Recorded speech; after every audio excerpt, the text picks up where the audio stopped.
오늘 우리가 살필 부분은 왜 구원을 받아야 되는가 하는 그런 내용 중에 유대인들에게 주시는 말씀, 아니면 오늘 우리에게 예수를 믿고 내가 선택을 받았다 하고 세례를 받고 내가 과거, 현재, 미래 죄까지 용서함 받았다라고 자신하는 사람들에게 주시는 말씀일 수 있다 하는 것입니다. 첫 번째, 특별히 유대인들이 이방인들을 비판하고 정죄하는 그런 일들이 많이 있었지 않습니까? 그래서 우리는 구원을 받았다. 왜냐하면 우리는 저 이방인들과 같지 않다. 우리는 참 의로운 사람들이다 하는 그들을 향해서 주시는 말씀입니다. 한마디로 1절에서 3절까지는 이런 뜻입니다. 내가 다른 사람을 잘 판단하고 비판할 수 있다고 해서 내가 의인은 아니라는 겁니다. 내가 다른 사람을 잘 판단하고 심판하기 때문에 나는 죄인이 아니고 나는 의인에 속한다라고 말할 수 없다 하는 것을 가르쳐 주고 있습니다. 우리는요, 다른 사람을 비판하는 일에는 전문가예요. 누구든지, 우리 중에 누구든지 다른 사람을 비판하고 정죄하고 그리고 그들을 판단하는 일에는 누구에게도요, 아무에게나 물어보면 다 판단할 수 있습니다. 그게 우리의 전문 전공 과목이기 때문에 그래요. 그렇다고 해서 그럼 내가 의인인가? 제가 목사고요, 그 설교하는 사람이고 여러분들은 교인이니까 제가 설교하고 누구보다도 성경을 잘한다고 해서 그럼 저는 의인입니까? 공부를 많이 한 사람이 공부를 못한 사람보다 의인이에요? 그렇지 않다는 것입니다. 내가 누군가를 판단한다고 해서 그 판단할 수 있는 힘이 의인이라는 증거는 될 수 없다 하는 것입니다. 왜냐하면 죄는 눈에 보이는 죄가 있고 눈에 보이지 않는 죄가 있기 때문에 그렇습니다. 내가 죄를 지어서 죄인이 되는 게 아니라 내가 죄인이기 때문에 죄를 짓는다 하는 것입니다. 사람들은요, 다 선을 행하고 싶어 해요. 누구든지요, 사랑하고 싶어 해요. 누구든지요, 희생하면서 살고 싶어 해요. 누구든지요, 다른 사람을 섬기면서 살고 싶어 해요. 선하게 살고 싶어요. 그런데 왜 그렇게 못 사냐는 거예요. 왜 그렇게 이기적이냐는 거예요. 왜 그렇게 자기밖에 모르느냐는 거예요. 왜냐하면 우리 속에 내가 선을 행하기 원하는 것보다 더 큰 힘이 존재하고 있다는 거예요. 그게 죄예요.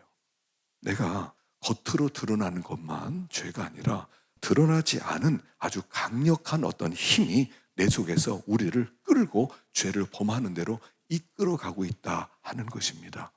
그래서 내가 죄를 짓지 않았다고 해서 내 죄가 들키지 않았다고 해서 내가 의인이다 라고 말할 수 없다는 것입니다. 이런 얘기가 있어요. 십계명이 있어요.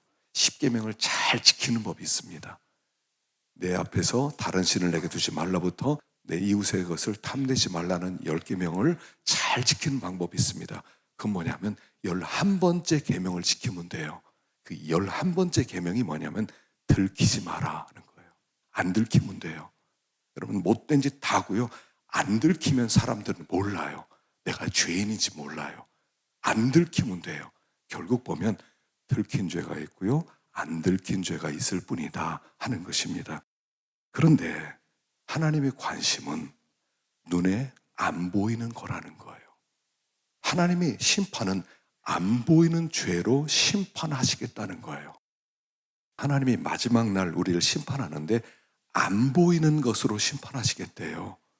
우리는 집을 짓는 사람입니다. 이 세상은요, 우리 집 짓는 거예요. 지금 내 인생의 집을 이런 모양 저런 모양으로 집을 지어나가고 있습니다. 그리고 하나님 앞에 섰을 때 하나님이 그 집을 심판하는데 그 집의 겉모습을 보고 너 참 잘 졌구나, 너 참 멋있게 살았구나, 다른 사람들을 참 높이면서 세상에서 인정받았구나, 이런 거로 평가하지 않고요, 그걸 다 치워버리고 안 보이는 부분들, 기초를 가지고 심판하시겠대요.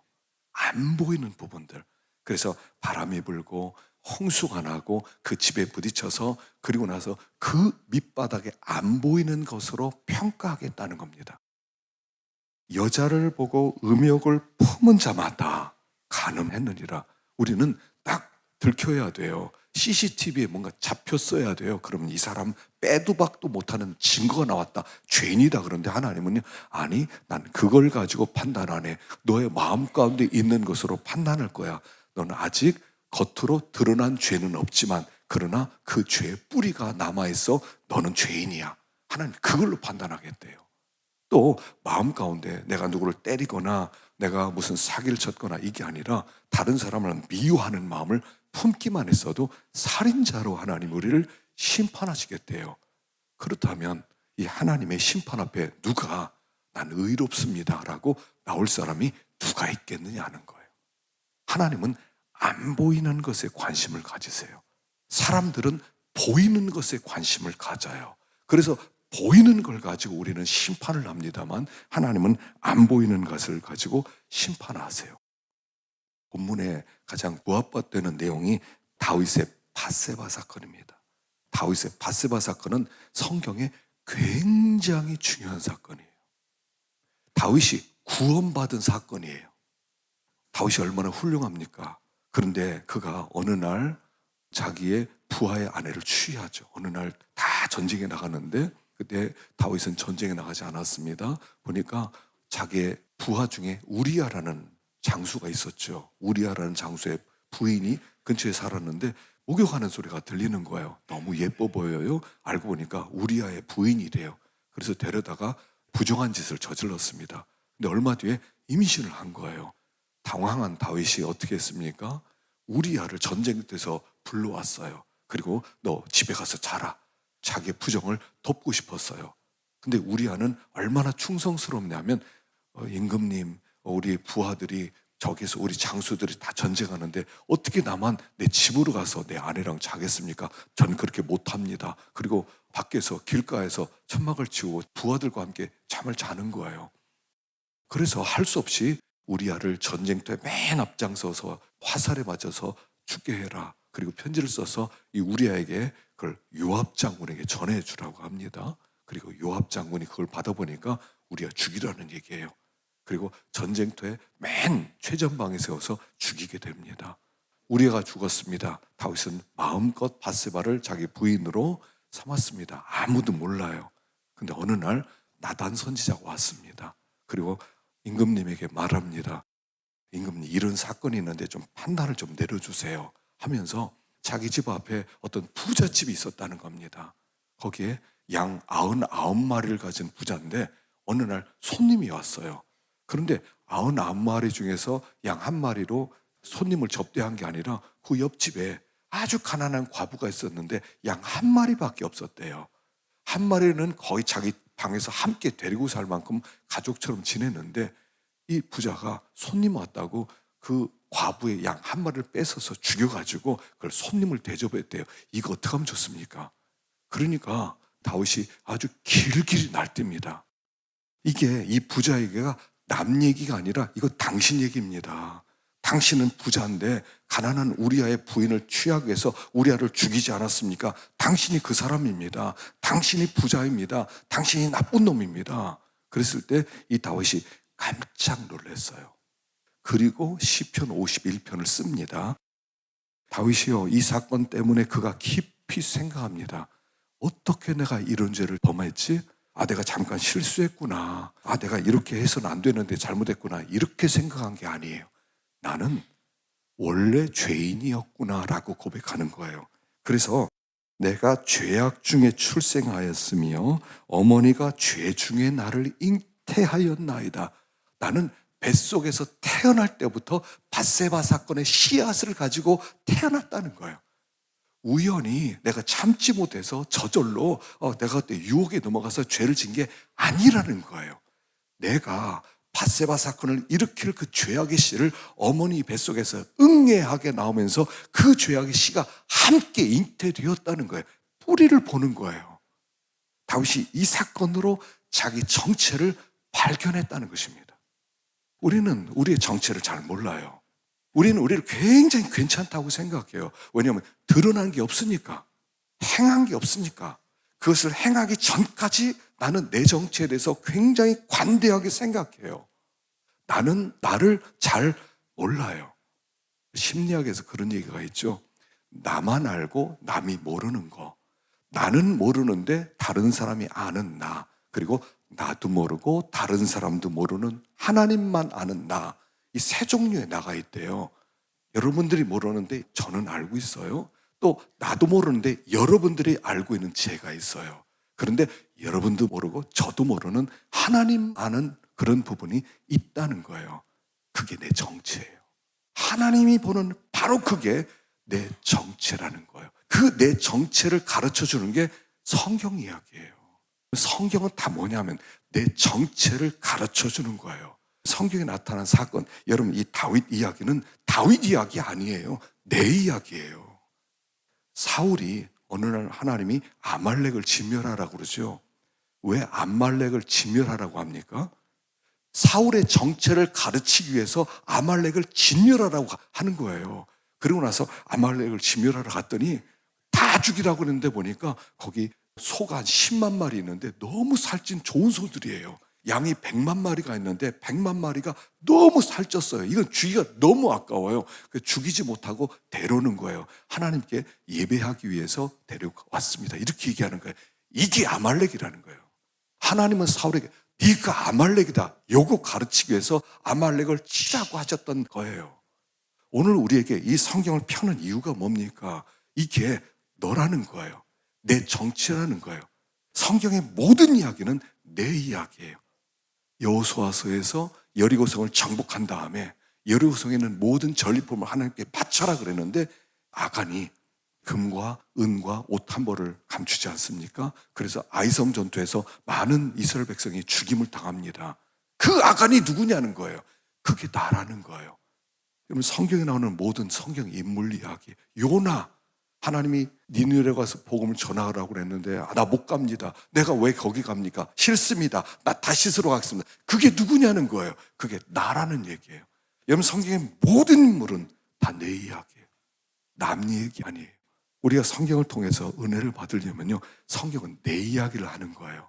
여러분 역사 속에서 되어지는 모든 일들, 텔레비전을 켜면요, 신문을 펴면요, 거기 별별 사건 사고가 나타납니다. 우리가 어떤 때는 보면서 이런 사람도 다 있어? 아니요, 그게 너라는 얘기예요. 하나님이 나의 정체를 가르쳐 주는 거예요. 근데 우리는 나는 저 사람과 다르다고 생각하는 거예요. 나는 저런 죄를 안 지었으니까 나는 저 사람보다 의롭다고 생각하는 거예요. 바로 그게 너라는 거예요. 그 정체를 발견하지 못하면 우리는 예수가 필요 없어요. 예수님이 나를 위해 죽었대요. 내 죄가 얼마나 크냐면 예수님께서 십자가에서 두 손과 두 발에 못을 박히고 가시관을 씌우고 옆구리에 창을 찔릴 만큼 아주 극악무도한 죄인이었대요. 근데 난 죄인 아니라면서요. 그 예수와 나는 무슨 상관이 있어요 도대체?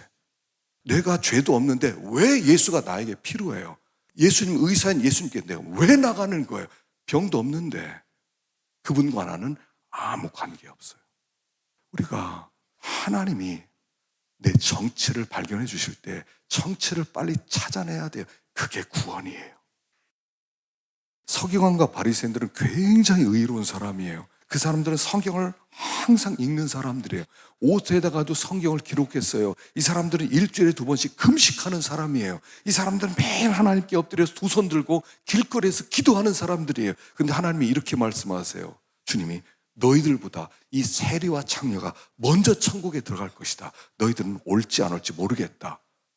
적어도 세리와 창녀는 자기들의 죄를 보고 하나님 앞에 소망 없는 자라는 정체를 알았던 사람들이고, 서기관과 바리새인은 너무나 의롭기 때문에 자기들의 숨겨진 정체를 발견하기가 어려웠다는 얘기예요. 우리가 하나님 앞에 나와서 빨리 정체를 발견해야 돼요. 내가 누굽니까? 여러분 어떤 분이세요?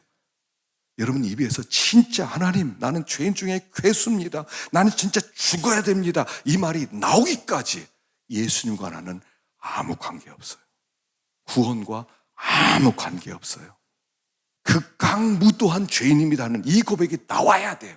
그냥 고백하라는 얘기 아닙니다. 알았습니다까지 고백하죠. 저 죄인 중에 괴수입니다, 이렇게 하라는 얘기 아니에요. 정말 내 중심으로부터 나는 진짜 소망 없다, 나는 진짜 지옥 가야 된다, 나는 진짜 멸망받아야 된다, 세상에서 멸망받을 사람 한 사람이 있다면 그건 나다, 이 고백이 나와야 내가 구원받은 사람이에요. 다른 사람을 판단하고 평가하고 비판했다고 해서 그게 내가 의인이라는 증거는 아니라는 겁니다. 그래서 이 다윗의 밧세바 사건은 다윗이 구원받은 사건이에요. 밧세바 사건 일어날 때까지 그는 굉장히 의로운 사람 아닙니까? 다윗은 성전을 건축하기 위해서 전쟁터에 나가서 모든 전리품들을 다 하나님께 갖다 바칩니다. 은, 금 10만 달란트, 금 100만 달란트, 노, 철 모든 것을 다 모아서 하나님께 드렸어요. 그래도 자기를 몰랐어요. 골리앗을 이겼어요. 너는 칼과 단창으로 나오지만 나는 만군의 여호와 이름으로 나가노라 해서 골리앗의 머리를 잘랐어요. 그래도 자기의 정체를 몰랐어요. 우리는 자기의 정체를 잘 몰라요. 다른 사람을 비판하는 것으로 자기의 의로움을 증명하고 싶어 해요. 그건 아니에요. 여기 그 얘기를 하고 있는 거예요. 하나님의 인자하심이, 그의 인자하심과 용납하심과 길이 참으심의 풍성함을 멸시하느냐? 하나님은 굉장히 자비로우세요. 하나님 굉장히 오래 참으세요. 굉장히 기다려주세요. 오죽했으면 하루를 천년같이, 천년을 하루같이, 하루를 천년같이 참고요. 그런 천년을 하루처럼 참아주시는 하나님이라는 겁니다. 다른 말로 얘기하면 지금 내가 무사한 것은 하나님의 인자하심 때문이라는 거예요. 내가 의롭기 때문에, 내가 하나님 보시기에 아름답기 때문에, 그래 내가 너 참 내가 좋아한다, 그래서 내가 이렇게 살고 있는 게 아니라 하나님이 너무 인자가 커서, 너무 자비로워서 하나님이 참아주셔서 오늘 내가 있다는 거예요. 내 고집과 회개치 아니하는 마음을 따라 진노의 날 하나님의 의로운 심판이 나타나는 그날의 임하는 진노를 내게 쌓는도다. 지금 하나님이 가만히 있다고 그래서 네가 안전한 게 아니라는 거예요. 지금 하나님의 진노가 쌓이는 중이라는 거예요. 하나님의 진노가 쌓이는 게 눈으로 볼 때는 아무 일도 안 일어나는 거예요. 내 삶 가운데 여러분 어떠십니까? 지난 한 주간 무사하셨죠? 그냥 편안했어요. 아무런 문제 없어요. 우리 자녀들 잘 지냈어요. 저도 직장 잘 다녔어요. 그러니까 저 의로워요. 그런 뜻이 아니라는 거예요. 지금 진노를 쌓고 있는 중이라는 거예요. 사람은 굉장히 고집스럽다는 거예요. 하나님이 참고 참으시는데도 하나님이 그 참고 하나님의 자비하심이 큰 것을 그냥 아무 일이 없는 것으로, 그냥 하나님이 나를 기뻐하시나 봐, 하나님이 나를 참 좋아하시나 봐, 하나님이 나를 붙들어 주시나 봐, 이렇게 오해를 하고 있다는 거예요. 사람은 굉장히 고집스럽습니다. 그 고집스러움을 표현하는 것이 바로왕이에요. 이집트의 바로가 어땠습니까? 하나님이 수많은, 아주 굉장히 여러, 하나님께서 그런 징계를 주셨음에도 불구하고 그는 계속해서 회개하지 않아요. 돌이키지 않아요. 왜 그런 줄 아세요? 아니, 불과 우박이 떨어져서 엄청난 사람이 죽었고, 그리고 거기에는 푸른 곡식들 다 그 상했으면 잘못했구나, 이거 하나님의 진노구나, 회개해야 되겠다. 그런데 회개하지를 않더라는 거예요. 나 그렇게 안 해. 왜 그래요? 나일강이 피로 변했어요. 나일강 바다가요, 이제 한강보다 훨씬 더 큰, 이게 길이가요 4,000km인가요? 어마어마하게 큰, 폭도 굉장히 큰, 그게 다 피바다가 됐어요. 고기들이 다 죽었어요. 근데도 이게 하나님의 진노라고 생각하지 않는 거예요. 하나님의 진노라고 생각하는 순간에 자기는 죄인이 드러나거든요. 자기가 죄인이라는 것을 인정하기 싫어서 회개하잖아요. 우연히 일어난 거예요, 그거. 저절로 일어난 거예요, 그거. 그게 사람이라는 거예요. 하나님이 죄라는 것을 깨우쳐 주기 전까지 사람은 죄를 몰라요. 깨우쳐 주기 전까지 사람은 절대로 회개하지 않아요. 그게 사람이에요. 그동안에 하나님이 계속 진노를 쌓이는 거예요. 다윗 왕이요, 재미있는 것은 자기 아들을 죽였습니다. 그래서 빨리 나가라, 이스라엘 사람 내보냈습니다. 그리고도 인정하지 않았어요. 야, 군사 모아, 다 소집해, 다시 데리러 간다. 다시 데리러 갔잖아요. 아들이 죽었음에도 불구하고 이게 하나님의 진노가 아니라는 거예요. 우연히 일어난 일이라는 거예요. 자기 나라의 백성들이 다 죽었어요. 곳곳에서 울음소리가 나요. 그런데도 인정을 안 했다는 거예요. 그게 사람이에요. 하나님이 나에게 죄인이라는 것을 성령으로 깨우쳐주기 전까지 우리는 절대로 회개하지 않은 강팍성을 가지고 있다는 거예요. 그게 인간의 본성이에요. 나예요. 남 얘기 아니에요. 내 얘기예요, 그게. 그래서 하나님은 참고 기다리시는데 인간은 강팍해요. 7배씩 계속 하나님께서 회개하지 않아요. 진노를 주셨어요. 회개하지 않아요. 그럼 하나님이 7배 더 징계를 주세요. 그리고 나서 짤짤매게 하시고 그래도 회개하잖아요. 7배를 또 주시겠다는 거예요. 그 이야기가 계시록에서 7 대접, 7 임재앙, 7 나팔재앙, 7 대접재앙으로 나오는 거예요. 7배씩 계속 커지는 거예요. 지금 이 세상이 그런 판국이에요. 지금 이 땅에 하나님의 진노가 계속 쏟아지고 있거든요. 이 세상에 우연히 된 게 아무것도 없어요. 다 나와 관계됐어요. 근데 우리는 다 인정을 안 해요. 아, 우연히 일어났네. 아, 저절로 일어났네. 그렇지, 산불도 일어날 수 있지. 지진도 일어날 수 있지. 홍수도 일어날 수 있어. 뭐 그럴 수 있어. 이러고 지나간다는 얘기예요. 그 모든 것들이 하나님의 징계라는 것을 인정하지 않아요. 그게 인간의 강팍함과 고집이에요. 그래서 무슨 일이 벌어지면 금방 하나님께서 나에게 주신 메시지로 받아들이는 거예요. 하나님, 내가 하나님께 회개할 때군요. 내가 하나님께 돌아가야 되겠군요. 하나님이 저를 부르시는군요. 똑같은 사건인데도 어떤 사람은 관계없다고 그래요. 근데 어떤 사람은 자기를 부르는 소리라고 해요. 사람들마다 달라요. 그런데 그 징계를 통해서 깨닫는 사람이 있다는 거예요. 그가 구원받는 사람이에요. 나와 관계없는 사건은 단 하나도 일어나지 않아요. 하나님이 나를 그렇게 사랑하시는데 왜 나와 관계없는 그런 사건들이 곳곳에 일어나겠냐는 거예요. 그게 나를 부르는 소리죠. 그래서 모든 사건을 통해서 하나님이 회개하기를 원하시는구나. 빨리 돌아가야 되겠다. 그렇게 될 때 우리가 구원받은 언약 백성이다 하는 것입니다. 그래서 마지막에는 행한 대로 하나님이 심판하겠다는 것입니다. 행한 대로 봉하시는데 두 종류의 사람이 있다는 거예요. 하나는 참고 선을 행하고 영광과 존귀와 썩지 아니함을 구하는 사람이 있는가 하면 또 한쪽의 사람은 당을 지어 진리를 따르지 아니하고 불의를 따르는 사람들이 있다는 거예요. 두 종류의 사람이 있다는 거예요. 구원받은 사람은 참고 선을 행하고 영광과 존귀와 썩지 아니함을 구하지만 하나님을 모르는 심판받을 사람은 당을 만들고 진리를 따르지 아니하고 불의를 따르는 사람들이라는 거예요. 참고 선을 행하여 영광과 존귀와 썩지 아니함을 구한다는 것은 뭐냐면 하나님의 영광과 존귀와 썩지 아니함, 썩지 아니함이란 불멸이죠. 불멸. 영광과 존귀와 썩지 아니함을 구한다는 것은 한 가지만 구하는 거예요. 하나님의 칭찬. 하나님의 칭찬만 구하는데 하나님의 칭찬만 구하려면 참고 선을 행해야 돼요. 여기 선을 행한다는 것은 다른 얘기로 기준을 하나님으로 삼는다. 하나님 보시기에 그게 선이라고 그랬어요. 여호와 보시기에 여호와를 항상 앞에 두고 여호와 앞에서 살아가는 생활, 그것이 선. 우리가 10가지를 생각하지 않습니까? 감사해라, 기도해라, 사랑해라, 증거해라, 거룩하라, 진실하라, 겸손해라, 순종해라, 돌아서라, 기뻐해라. 야, 여호와 보시기에 삶. 근데 그 삶을 살아가려면 참고 견뎌야 돼요. 하나님이 주실 상급, 하나님이 한마디를 우리는 기대하는 거예요. 잘했다.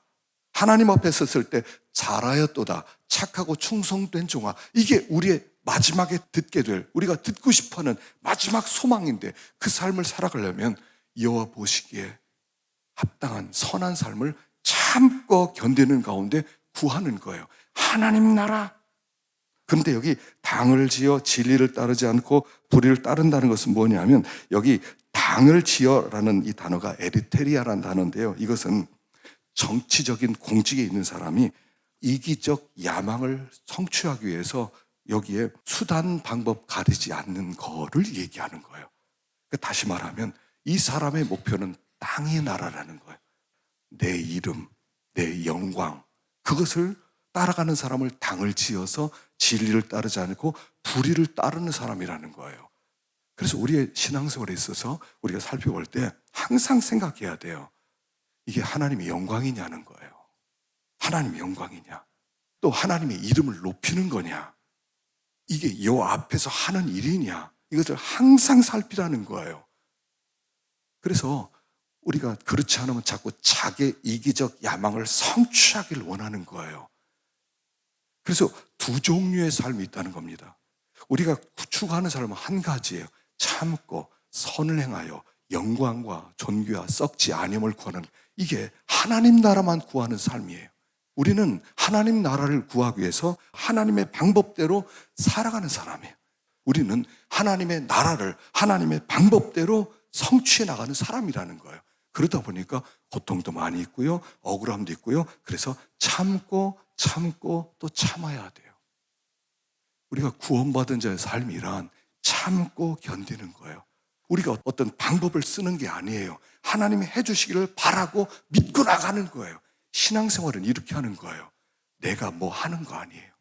그럼 우리가 자꾸 방법을 쓰려고 그래요. 수단, 방법을 동원시키려고 그래요. 그리고 뭔가 목적을 자꾸 이루어가려고 싶어 하는 거예요. 그러지 말라는 거예요. 그냥 하나님께 맡기는 거예요.